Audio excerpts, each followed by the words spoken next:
The storm had not yet broken over the quiet streets of Billings that night, but inside the Anderson home, a different kind of storm had already been brewing for months. What began as the tender, familiar friction between a protective father and a restless teenage daughter had mutated into something darker, an unspoken battle of wills that no one saw coming. Until it was far too late, William Anderson was the kind of man people in his community trusted without question. A devoted father, a patient teacher, and a widower who had raised his daughter with a steady hand after tragedy hollowed out his home. He carried the exhaustion of loss quietly, finding meaning again in the laughter and light of his only child. Emma. Neighbors spoke of them as inseparable, a father and daughter who leaned on each other like two survivors who'd crossed the same fire. But somewhere along the way, that light dimmed. It started with small lies, the kind every teenager tells. Late-night study sessions that weren't about studying. Sudden silences when he entered the room. The faint smell of cigarette smoke on her hoodie. The flicker of a text message she turned face down before he could read. William wanted to believe it was normal adolescent rebellion, a phase that would pass. But deep down, something in his gut told him this was different. The truth would come to him the way truths often do. By accident, and too late to change anything, on a grey afternoon. Scrolling through the family's shared laptop, William found the messages. At first he thought it was some harmless teenage flirtation, until he saw the photos, explicit, intimate, and worse. The name attached, Jake Mercer, 21 years old, an employee at the electronics store where Emma had recently started volunteering after school.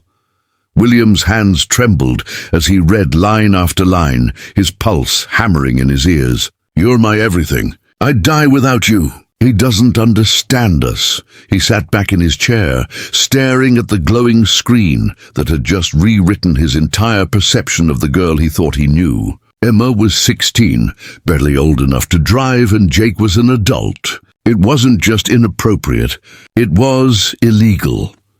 That evening, when she came home, the confrontation erupted with the kind of fury that only love betrayed can summon. He didn't shout right away. He tried to reason with her, to appeal to the daughter who used to curl up beside him on the couch and talk about school and friends and her mother's memory. But Emma's eyes that night were cold, defiant, as if some invisible thread had already pulled her too far away. "You're trying to control me," she said. Her voice sharp, her chin lifted in challenge. "I'm trying to protect you," he replied, struggling to keep his tone steady. "He's too old for you, Emma. This isn't love. This is manipulation. You don't know him," she snapped. "Jake loves me. He understands me. You just want to keep me a little girl forever." The argument spiraled until William, desperate and terrified, said the words that shattered what little trust remained. "I'm calling the police." Emma froze. For a heartbeat, neither of them moved. Her face went pale, and then something hardened behind her eyes, something William had never seen before. "You can't," she whispered, her voice trembling. "I have to," he said quietly. "He's an adult. This ends now." That night, Emma locked herself in her room and cried into her pillow until her throat burned. Every word her father had spoken played in her head like an accusation. Jake was the only person who understood her, she told herself. The only one who made her feel seen. And now her father, the man she'd once loved more than anyone, was about to destroy that. By the next morning, she was calm. Too calm. She texted Jake from school, her fingers shaking. "He's going to the police." Jake's reply came within seconds. "We'll figure it out. Don't say anything. Just stay quiet." "I love you." That message became a lifeline she clung to as her world began to fracture. Over the next few days, the silence between father and daughter became unbearable. Meals went uneaten. Conversations ended before they began. William tried in his way to bridge the distance, suggesting a walk, offering her coffee, leaving a note on her desk that simply said, "We'll get through this. I love you." But the words only deepened her resentment. To Emma, his love had become suffocating. Every gesture, every question felt like control, disguised as care. She convinced herself that Jake was right, that her father would never let them be together, that he'd rather ruin both their lives than admit she was capable of choosing for herself. In the isolation of her room, her thoughts began to twist. She started searching online late at night, typing questions that would later haunt the investigators who found her browser history. How long do fingerprints stay on a gun? How to make it look like an accident? How to clean blood from carpet? They weren't idle curiosities. They were breadcrumbs on the path to a tragedy that no one imagined a 16-year-old could commit. It was the night of February 14th, a cruel irony that it was Valentine's Day, when the line between fantasy and decision disappeared. The Anderson house was quiet. Outside, snow drifted in slow spirals beneath the streetlights, and inside, the only sound was the faint hum of the heater. Emma sat on the edge of her bed, staring at her phone screen. Jake hadn't replied in hours. His last message had been short, impatient. "You need to do something before he does." She told herself he didn't mean it literally. But as the minutes dragged by, those words began to pulse in her mind, over and over, until they became a command. Her father's gun safe was in his study. The combination was his daughter's birthday, something he'd once told her proudly, smiling as if it were a sweet secret between them. She remembered the exact motion of his fingers on the dial. It took her less than a minute to open it. Inside, the revolver gleamed dully under the desk lamp. It looked heavier than she remembered. Her hands shook as she lifted it, the metal cold against her skin. For a moment, she stared at it like someone waking from a dream, waiting for the part of her conscience that still sounded like her father's voice to stop her. But the house was silent. She walked down the hallway, the carpet muffling her steps, until she stood in the doorway of her father's room. The faint sound of his breathing reached her through the dark. He was sleeping on his side, his face turned toward the window. The sight of him, vulnerable, peaceful, made her hesitate. This was her dad, the man who had stayed up all night when she was sick, who'd held her hand at her mother's funeral, who'd taught her how to ride a bike and promised she could always come to him no matter what. Her eyes filled with tears. For an instant, she almost turned back. Then her phone buzzed in her pocket. A new message. "If he ruins us, I'm done. I can't live without you." Something in her broke. The first shot tore through the quiet like a scream. William jolted awake, confusion flashing across his face as he clutched his chest. Before he could speak, the second shot came, then a third, placed with an eerie precision that the forensic pathologist would later describe as remarkably deliberate. When it was over, the house fell back into silence, broken only by the soft ticking of the clock in the hallway. Emma stood there for several seconds, breathing hard, staring at the motionless figure on the bed.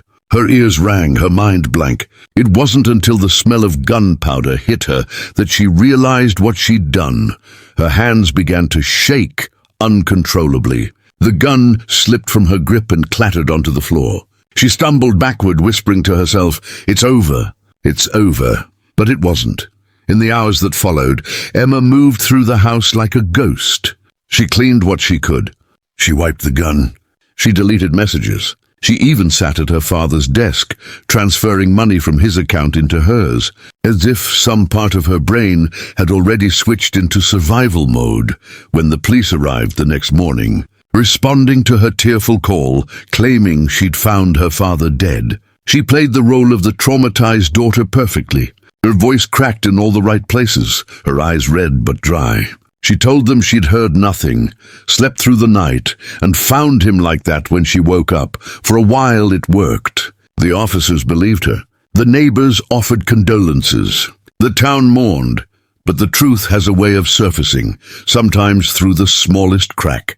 3 days later, detectives reviewing footage from a recently installed Ring camera caught the faint reflection of light from a muzzle flash inside the house at 11:42 p.m., time when Emma had insisted she'd been asleep. That detail, combined with inconsistencies in her statements and the traces of gunshot residue they found on her sweatshirt, began to unravel the careful story she'd built. When they brought her in for questioning, she didn't cry. She didn't deny it, not at first. She asked for a lawyer, then sat silently for hours, staring at the table, her fingers tracing invisible patterns on the metal surface. The detectives said she looked more curious than scared. By the time they charged her with first-degree murder, the town of Billings was already turning her name into a cautionary whisper, a child who killed her father, a love story that became a tragedy. In the days that followed, as Emma was booked and fingerprinted, the community that once pitied her began to ask the same haunting question. What could make a daughter raise a gun against the only parent she had left? No one knew yet that the answer would be revealed not in screams or confessions, but in the calm, chilling voice of a teenage girl who believed she'd done it for love. And when the trial began, the world would watch that belief crumble under the weight of truth. The trial of Emma Anderson began on a cold March morning, under a sky the color of old steel. News vans lined the street outside the Yellowstone County Courthouse, their antennas stabbing upward into the wind, while reporters rehearsed live stand-ups in practiced whispers. Inside, the corridors buzzed with the low murmur of voices. Journalists, spectators, and legal analysts who had come from across the country to witness the story that had already ignited headlines. 16-year-old kills father to protect forbidden love. To the public, the narrative was intoxicating. It had everything: youth, betrayal, taboo, and tragedy. But inside the courthouse, beneath the fluorescent lights and procedural order, it became something colder, something more terrifying, the dissection of a mind that no one could quite understand. Emma Anderson entered the courtroom wearing a pale blue sweater and black slacks, her hair pulled back neatly. She looked smaller than she had in the photographs that had flooded the internet. Cameras captured every detail: her downcast eyes, the faint tremor in her hands, the way she avoided looking toward the gallery where the prosecution's witnesses sat. For weeks leading up to the trial, her face had been everywhere. Social media divided itself between those who saw her as a monster and those who saw her as a broken child caught in the orbit of a manipulative adult. Jake Mercer, the man at the center of it all, had been charged separately with statutory offenses and obstruction, but would not be on trial alongside her. Still, his presence hovered over the proceedings like a ghost. Every mention of his name stirring the air in the room. Judge Harold Blackwood presided with the quiet authority of a man who had seen too much human wreckage to be surprised by anything anymore. Yet even he seemed to carry an added weight as he glanced down at the slight figure seated at the defense table. "State versus Emma Anderson," he said, his voice echoing through the chamber. "Charged with murder in the first degree." The prosecution began their case with precision and restraint. Assistant District Attorney Mark Phillips rose from his seat, buttoned his jacket, and faced the jury with a solemn expression that made the room still. "Ladies and gentlemen," he began, "this is not a story about love. It is a story about control, obsession, and the deliberate decision of a young woman to silence the only person who stood in her way." He paused, letting the words hang. "The evidence will show that Emma Anderson did not act in panic or confusion or self-defense. She acted with intent, with forethought. She planned this crime, carried it out, and attempted to cover it up." The jury watched him closely. Many of them were parents themselves. They would later say that it was the word "planned" that lodged in their minds like a shard of glass. Phillips laid out the foundation brick by brick: the deleted messages, the online searches, the financial transfers, and most damning of all, the Ring camera footage that contradicted her timeline. Each detail drew the noose tighter.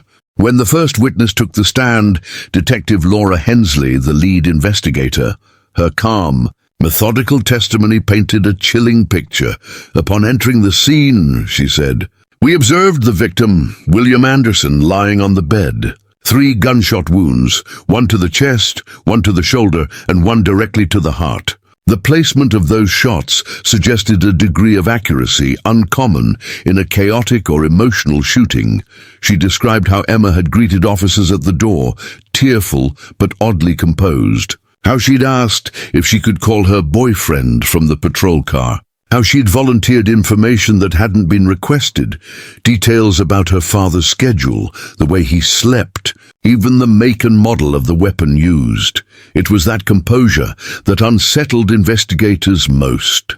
The defense, led by Public Defender Catherine Morrison, countered with a different story. She portrayed Emma as a vulnerable teenager, groomed by an older man, emotionally manipulated to the point where she could no longer distinguish love from dependence, protection from control.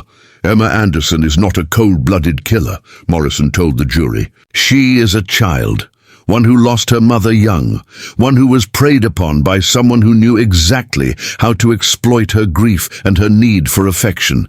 Her actions, as tragic as they are, were not born of malice. They were born of desperation. Her voice softened. You will hear about online searches, about messages, about mistakes she made. But I ask you to remember this, she was 16. Her brain was still developing. She was still learning right from wrong, love from fear. We are here not to excuse what happened, but to understand it. The courtroom divided along invisible lines. Half nodded in sympathy. The other half stiffened in disbelief. Over the next several days, the trial unfolded like a slow, grim symphony. Witnesses recounted fragments of the Andersons' lives. Teachers, neighbors, family, friends. They spoke of a bright student who'd grown distant, of arguments overheard through thin walls, of a father whose concern had started sounding like obsession to a daughter who no longer trusted anyone. But the prosecution had one witness whose testimony would change everything. Dr. Miyako Fujimoto, the forensic pathologist who had performed the autopsy. On the stand, she was precise, clinical, her Japanese accent gentle but firm. The gunshot wounds, she explained, were not random. The first 2 would have been incapacitating, but not immediately fatal. The third, centered directly over the heart, was instantly lethal. That level of accuracy indicates composure, even focus. Phillips leaned forward. In your professional opinion, Dr. Fujimoto, are those patterns consistent with an impulsive or panicked shooting? No, she said, meeting his gaze. They are consistent with deliberate action. Her words fell like stones in the still air. The jurors wrote notes without looking up. Morrison objected, but the damage was done.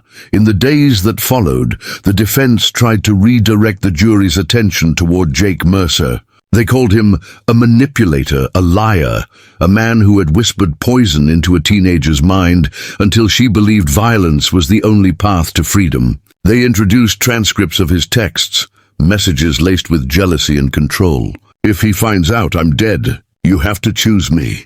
Don't let him take you away from me. But Jake himself never took the stand. His attorney refused to allow it, and so his presence remained spectral, a shadow in the background, his influence undeniable but intangible. When Emma finally took the stand in her own defense, against Morrison's cautious advice, the atmosphere in the courtroom shifted palpably. Reporters leaned forward in their seats. Spectators held their breath. She walked slowly to the witness chair, sat, and looked out across the sea of faces. Her voice when she spoke was soft but unwavering. I loved my dad, she began. He was my best friend after my mom died. She spoke of childhood memories, the smell of sawdust from his workshop, Sunday mornings making pancakes, late-night talks when grief felt too heavy to bear. For a moment, she sounded like any daughter remembering a parent she'd lost, but as her testimony turned to the events that led to the murder, the warmth drained from her voice. He didn't understand, she said quietly. He thought Jake was using me. He said he'd have him arrested. He wouldn't listen to me, I didn't know what else to do.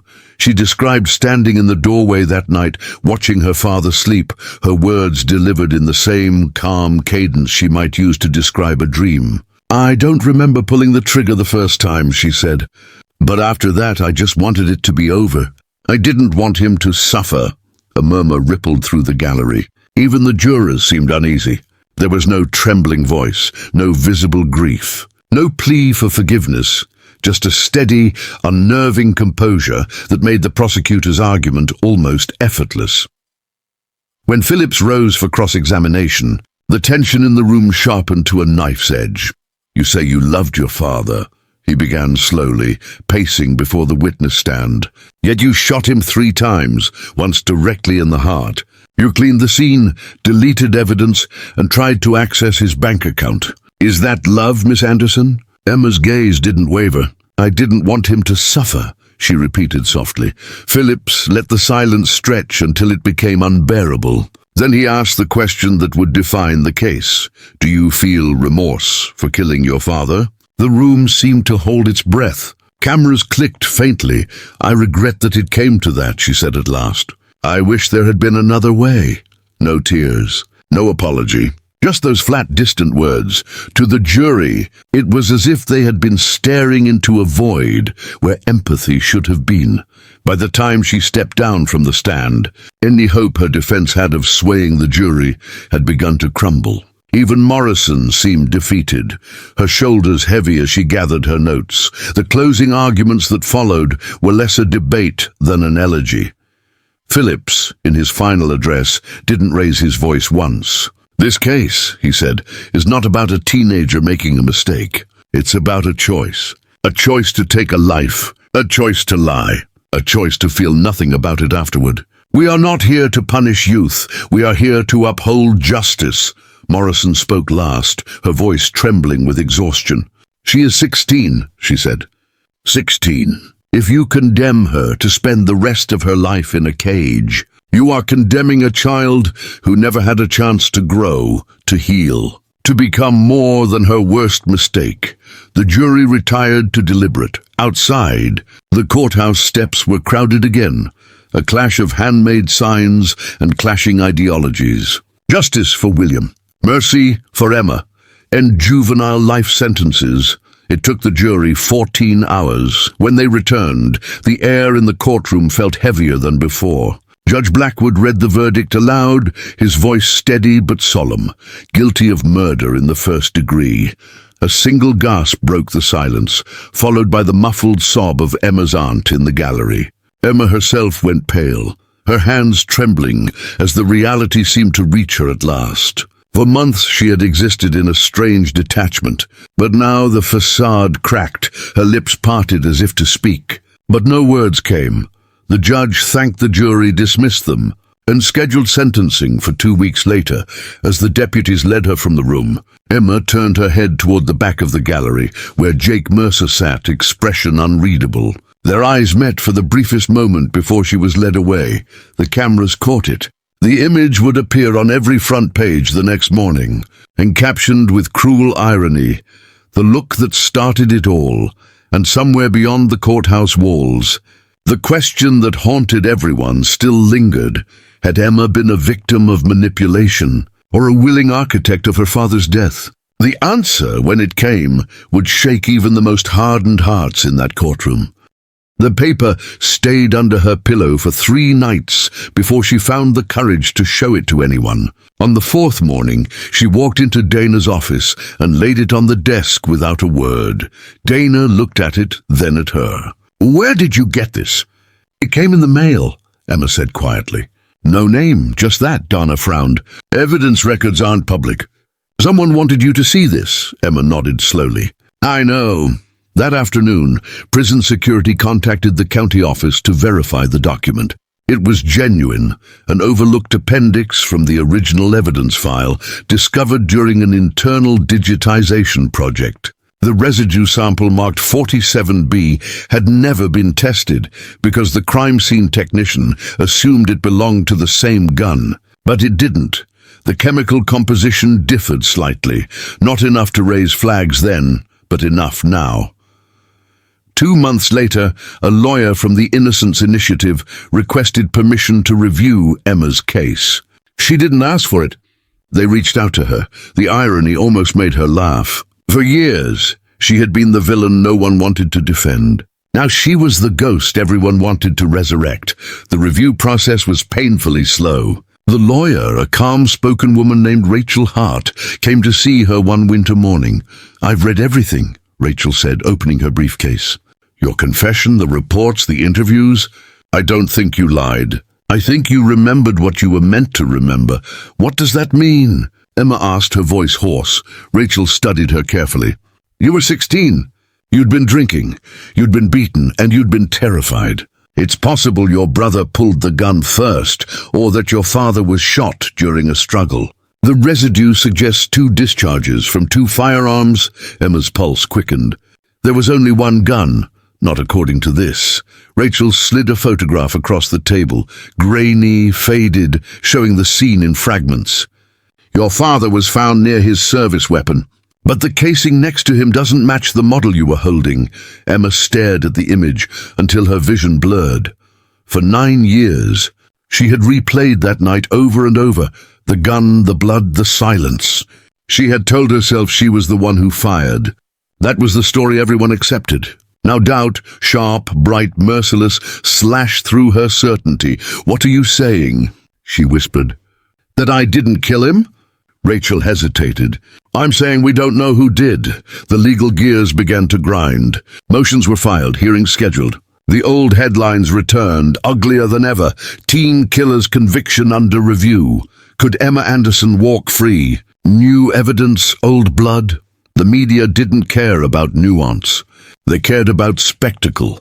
When the hearing date finally arrived, Emma was led back into the same courthouse she'd left in chains almost a decade before. The same marble floors, the same echo of footsteps, the same courtroom where a judge had told her she'd die behind bars. But this time the bench was empty. Judge Blackwood was dead. His chair had been filled by someone new, younger, wary, unreadable. Reporters packed the back rows. Cameras flashed as she entered, thinner now, hair tied back, eyes hollow but alive. As she took her seat, she saw someone she didn't expect. Jake.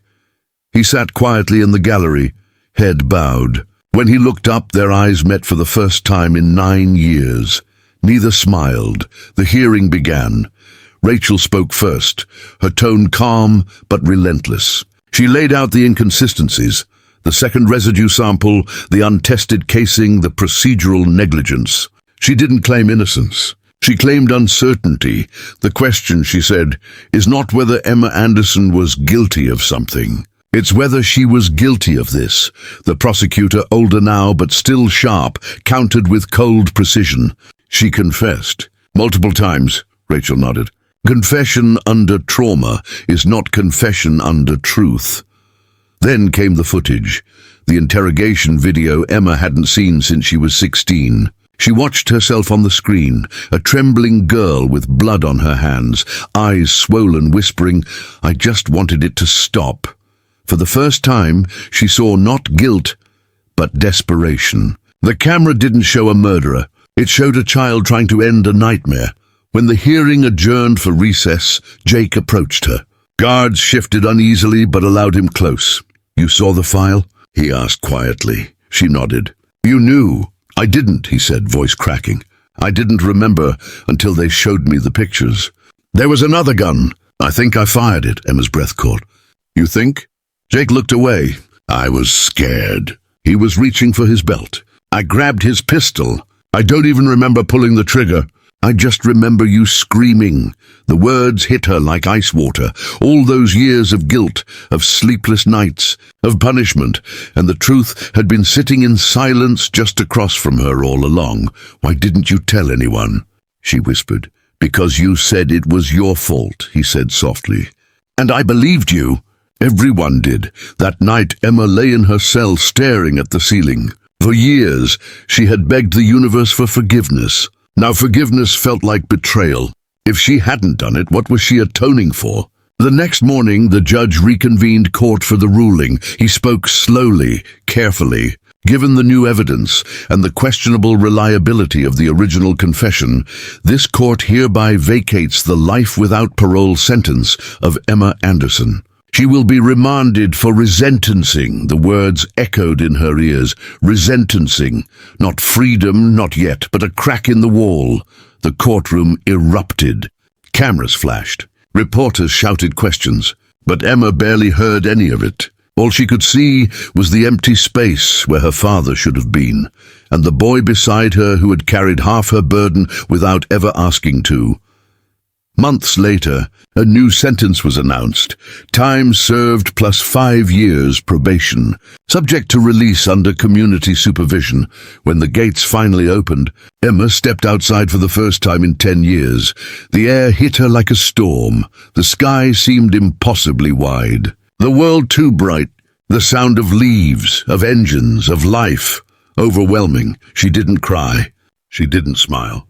She just stood there breathing. Jake was waiting at the curb, older, quieter, haunted. They didn't hug. They didn't need to. He handed her a small envelope. "Dad's watch," he said. They kept it in storage. She held it carefully. The glass was cracked, the hands frozen at 11:47, the time of death. For a long time she just stared at it. Finally she whispered, "Do you ever think we'll be okay?" Jake's eyes met hers. Maybe okay isn't the point. Maybe surviving is. In the months that followed, Emma moved into a halfway house on the edge of town. She got a job shelving books at a public library. Quiet work, rhythmic, predictable. She wrote again. Not to teenagers this time, but to legislators, advocates, and survivors. Her words began to circulate. Raw, eloquent, unsparing. People started calling her story redemption. But Emma never used that word. "I didn't find redemption," she wrote once. "I found reality, and it's heavier." Every night she took long walks down the street behind the library. The air smelled of rain and rust. Sometimes she'd stop by the river and just watch the water move, endlessly forward, never looking back. But sometimes when the wind shifted, she swore she could still hear her father's voice, not angry this time, not cruel. "Just sad. You got out," it seemed to whisper. "Now live enough for both of us." She'd close her eyes then, let the sound wash over her and whisper back, "I'm trying." One autumn evening, nearly a year after her release, Emma attended a small panel at a local college. The topic, youth justice reform. She was the final speaker. When her turn came, she stood behind the podium, hands trembling slightly. The crowd fell silent. "I was 16 when I made a choice that ruined 3 lives," she began. "For years I thought punishment was the same as understanding. But I've learned that guilt isn't a sentence. It's a mirror. You can't serve your way out of it. You can only face it until it stops lying to you." She paused, scanning the faces in the crowd. "I don't want forgiveness," she said softly. "I want people to understand that the line between victim and perpetrator isn't always as clean as we wish it were. Sometimes it's drawn in fear, sometimes in blood, and sometimes it moves." When she finished, no one clapped at first. Then slowly they did, not with thunder, but with something closer to respect. Afterward, a student approached her, nervous, eyes red. "My dad hurts me sometimes," the girl whispered. Emma took her hand gently. "You don't have to become me," she said. "You just have to survive." That night, back in her room, Emma opened the small wooden box that held her father's watch. It still read 11:47. She turned the dial slowly. The second hand ticked once, then stopped again. She smiled faintly. Maybe some things weren't meant to start again. Maybe they were meant to remind you of when time should have stopped, but didn't. She set the watch on the windowsill, where the moonlight hit it just right, and whispered into the quiet, "You'll die in prison." The words that once broke her now sounded different, not as a curse, but as a memory fading at last. She had died there once. The girl she'd been had stayed behind those walls. What walked free now wasn't a killer or a victim. It was something in between, something painfully, beautifully human. And as the first light of morning crept through the glass, Emma Anderson finally exhaled. The courthouse smelled faintly of varnished wood and old paper on the morning of April 16th, the day Emma Anderson would learn the shape of the rest of her life. The city of Billings had woken early that day. The local news stations began their live coverage before sunrise, their cameras glinting under the grey dawn, their voices rehearsed, solemn, almost reverent. Inside, The courtroom filled quickly, lawyers, reporters, a handful of townspeople who had followed every update like chapters in a grim serial. There were no more debates, no closing arguments, no speculation left to untangle. There was only the sentencing. Emma sat between her attorneys, her hands clasped tightly on the table before her. She wore the same plain blue dress from the day of her testimony, as though frozen in time, as though she hadn't aged at all in the long months since her father's death, though in truth she had aged decades. Her face was pale, her hair pulled back tightly, and her eyes, those strange calm eyes that had unsettled jurors, stared straight ahead at nothing. Outside, protesters' voices rose faintly through the courthouse glass. Some held signs that read, "Justice for William," their faces flushed with anger and grief. Others stood in clusters nearby, holding placards painted with words like "Children deserve mercy" and "Reform, juvenile sentencing now." Two crowds divided by the same tragedy, each certain they alone understood what justice meant.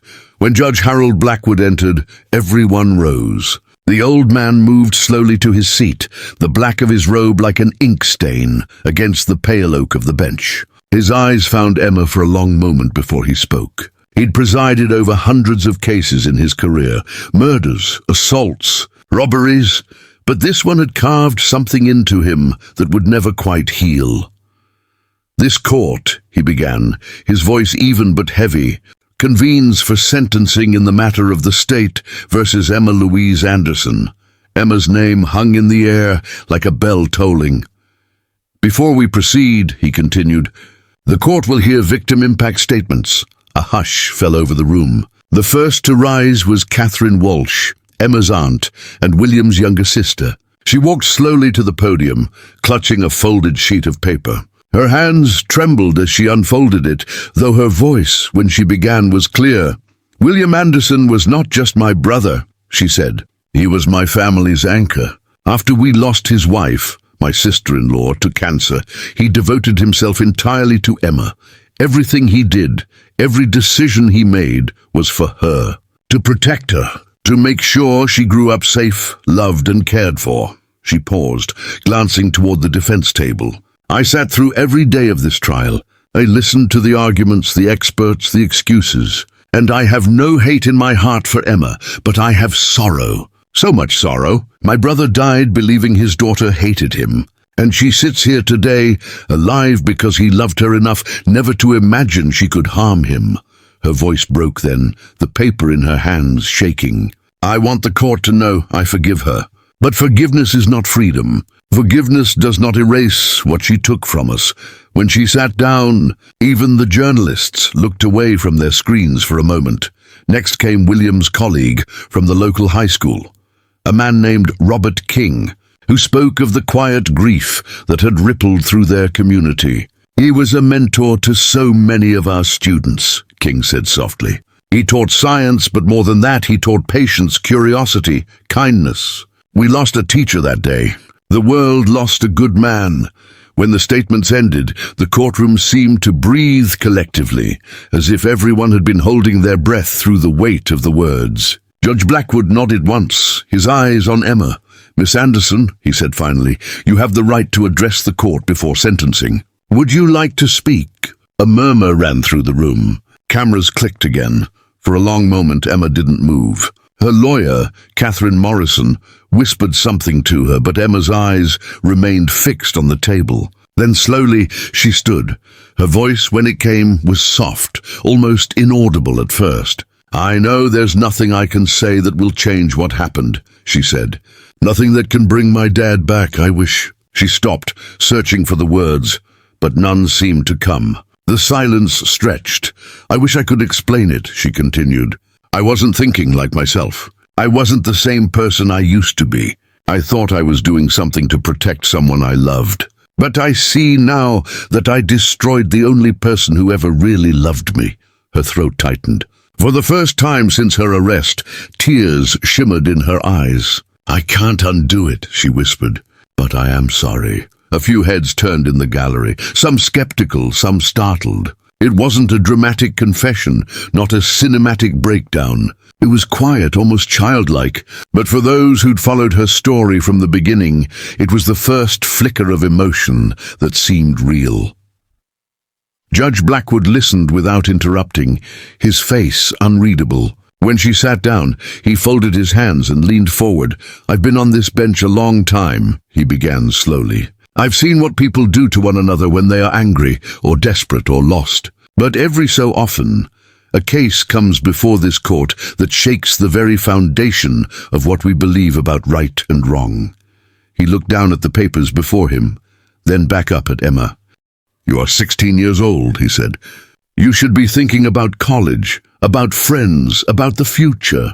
Instead, you stand here convicted of taking your father's life, the man who raised you, who loved you, who would have given everything to keep you safe. And the evidence shows that you planned this act, carried it out, and attempted to conceal it." His tone hardened. This was not a crime of passion. This was not a mistake. It was a decision. A shiver passed through the room. "Under Montana law," he continued, "the sentence for murder in the first degree carries a maximum penalty of life imprisonment. Because of your age, this court has considered the arguments for leniency, the testimony of mental health experts, and the recommendations submitted. But I find no justification, legal or moral, for reducing accountability in this case." Emma's shoulders tensed. She stared down at her hands, knuckles white. "Miss Anderson," he said, "it is the judgment of this court that you be sentenced to life in prison without the possibility of parole." Gasps rippled through the courtroom like a physical wave. Someone began sobbing quietly near the back. Reporters typed furiously. Morrison lowered her head, her lips pressed together in grief and disbelief. The judge's voice cut through it all, steady and cold. "You'll spend the remainder of your life in custody. I hope, Miss Anderson, that in that time you come to understand the depth of what you've done, and the life you took can, in some measure, guide you toward the person your father once believed you could become." He paused, then added softly, "You'll die in prison. That is the sentence of this court." The sound of the gavel striking wood echoed like thunder. For a moment, Emma didn't react. Her face was blank, drained of color. Then slowly she turned, not toward her lawyer, not toward her aunt, but toward the gallery where Jake Mercer sat at the back of the room. Their eyes met again, but this time there was no flicker of connection, no shared grief. Jake's expression was distant, almost regretful, as if even he couldn't quite recognize the girl he had once said he loved. Emma blinked once, as if realizing she was alone at last. The deputies moved in beside her, their hands resting lightly on her arms. The sound of chains being fastened around her wrists seemed impossibly loud in the silence. As they led her toward the door, Morrison whispered something, perhaps a plea, perhaps a prayer. Emma didn't respond. She kept her head bowed, her lips moving soundlessly, repeating a phrase no one could hear. Outside the courthouse, the protests collided in chaos. Reporters shouted questions into microphones. "Emma, do you have anything to say? Do you think the sentence is fair? Do you blame Jake Mercer?" But she said nothing. The wind caught her hair as they guided her down the steps, past flashing cameras, through the shouting crowd, and into the waiting transport van. She glanced up once, at the sky, pale and endless, before the door slammed shut. That image would be replayed endlessly on every news channel that night. The blue dress, the empty eyes, the teenage girl who had everything and threw it away for love. In the weeks that followed, the story spread beyond Montana, carried by talk shows and podcasts and true crime panels dissecting every detail. The country debated whether the sentence was too harsh or not harsh enough. Some saw it as justice. Others saw it as tragedy. But for those who knew the Andersons, for those who had seen William's smile, or Emma's laughter before it turned brittle, there was no comfort to be found.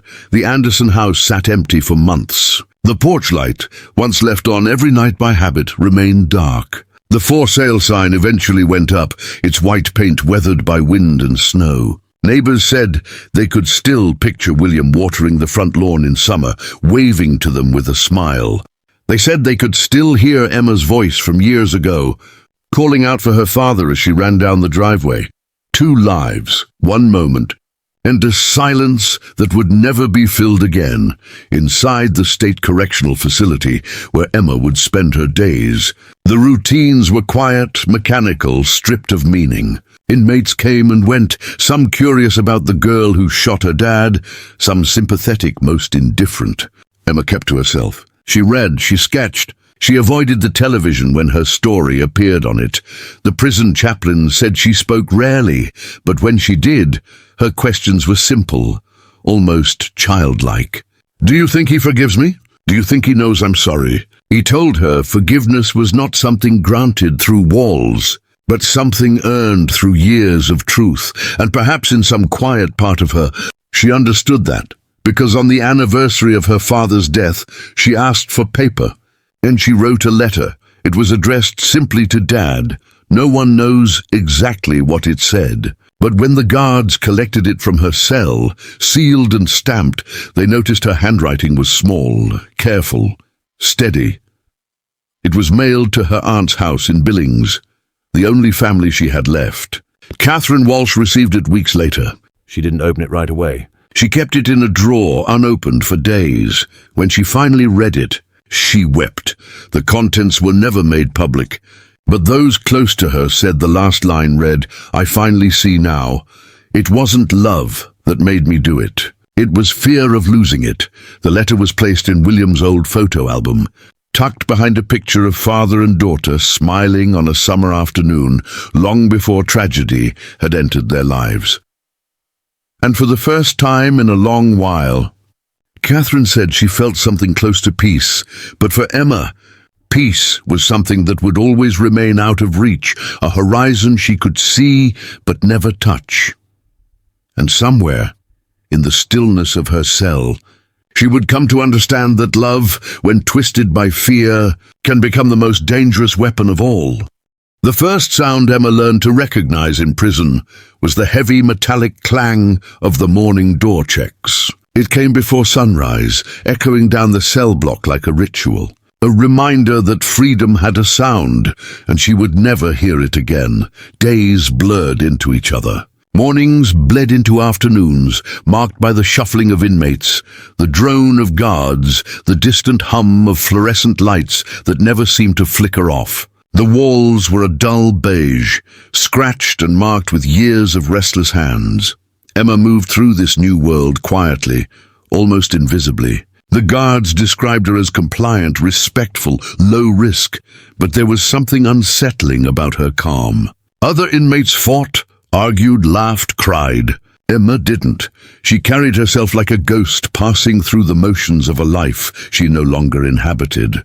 Her cellmate, a woman named Carla, was 28, older, rough around the edges, with eyes that had seen too much. She was serving time for armed robbery.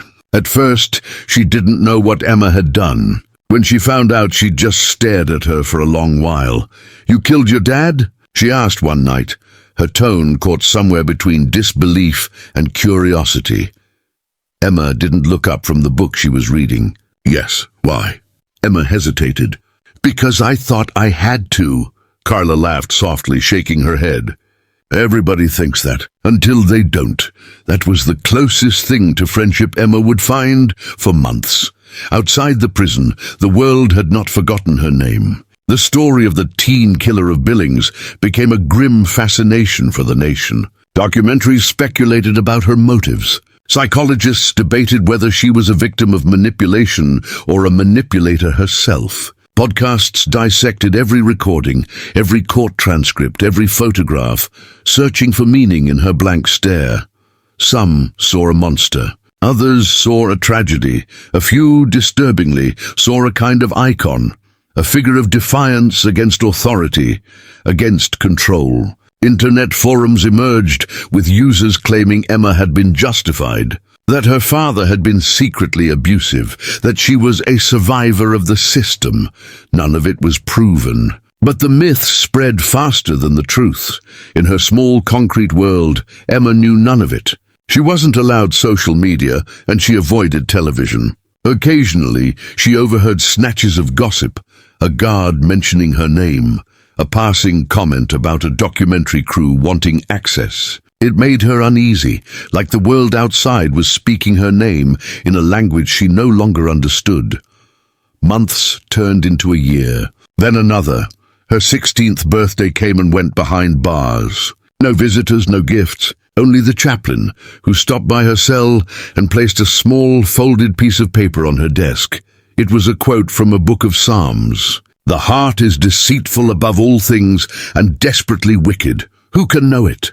Emma stared at it for a long time before folding it carefully and tucking it into her journal.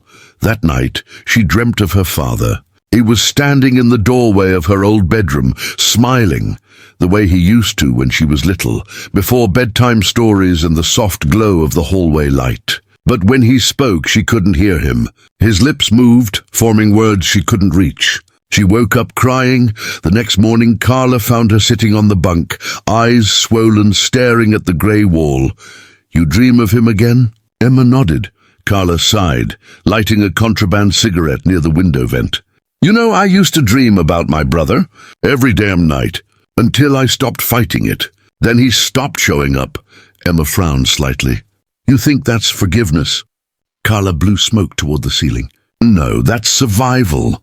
Weeks later, a letter arrived, her first in nearly a year. The warden handed it to her himself, perhaps out of curiosity. The envelope bore the return address of a production company. Inside, a neatly typed letter invited her to participate in a documentary about her case. "We believe your story deserves to be told in your own words," it said. She tore it up and flushed the pieces down the toilet. But that same night, lying awake, she couldn't help but wonder, what was her story now? The world had taken it, twisted it, fed on it. She had become a headline, a cautionary tale, a mirror for people's fears and fascinations. But she didn't feel like any of those things. She just felt gone. Then one day, nearly 3 years after her sentencing, something unexpected happened. A letter arrived. Not from a producer or reporter, but from someone she never thought she'd hear from again, Jake Mercer. The sight of his name hit her like a physical blow. Her hands shook as she opened it. His handwriting was the same, slanted and uneven like before. "Emma," it began, "I don't know if you'll even read this. I don't know if you'll want to, but I think about that night every day. I think about what we did, what we thought we were doing. I can't sleep without seeing your dad's face." He went on to describe how he'd taken a plea deal, accessory after the fact. 10 years. He'd be out before his 26th birthday. "I'll get to walk out of here someday," he wrote. "You won't. I don't know how to live with that." The last line made her throat tighten. "I told the truth about what happened, but I still don't know why you did it. Maybe you don't either." She read it over and over until the ink began to blur under her fingers. Then she folded it and placed it under her pillow. That night, for the first time in years, she whispered aloud, "I do know." But she didn't finish the sentence. Weeks later, a social worker named Dana Caldwell began visiting the prison for a state rehabilitation program. She specialized in juvenile offenders serving life terms, trying to prepare them for the reality that they might never leave but could still live meaningfully. Dana was patient, gentle in a way that didn't feel forced. The first few sessions were awkward, quiet. Emma sat stiffly in her chair, answering questions in clipped sentences. But slowly, over months, something shifted. One afternoon, Dana asked, "When you think about your father, what's the first memory that comes to mind?" Emma hesitated. "The lake," she said finally. "We used to go fishing. He'd pack sandwiches and he'd let me hold the line even when I messed it up. He'd say, 'Patience, Em. Everything worth catching takes time.'" Dana smiled softly. "That sounds like a good memory." It was. "Do you ever think about that version of him, before everything?" Emma nodded, her eyes distant. "All the time, but it's hard to hold on to. It gets drowned out by the last thing I did to him." Dana leaned forward. "You can't erase what you did, Emma, but you can decide what it means. That's the only power you have left." That night, Emma sat on her bunk with her journal open, staring at the blank page. Then, slowly, she began to write. Not a letter this time. Not an apology, just the truth. She wrote about the fear, the pressure, the way Jake had whispered promises in the dark, about running away, about freedom, about love, the way she'd believed him, needing someone to fill the silence left by her mother's death. She wrote about how her father's protectiveness had felt suffocating, how teenage anger had turned into resentment, and resentment into something darker. And then she wrote about the night it happened, how the house had been so quiet she could hear her own heartbeat, how she'd stood outside his bedroom door, shaking, how for 1 second, before she pulled the trigger, he'd opened his eyes. She'd never told anyone that. For a moment he'd looked at her. Recognition. Confusion. Then, nothing. When she finished writing, her hands were trembling. She closed the journal and pressed it to her chest. Weeks later, Dana asked if she'd ever consider publishing what she wrote. Not for fame, but as a kind of confession, a record of what manipulation and fear could do to a young mind. Emma shook her head. No one would believe it. They already decided who I am. Maybe, Dana said softly, but you can still decide who you'll be.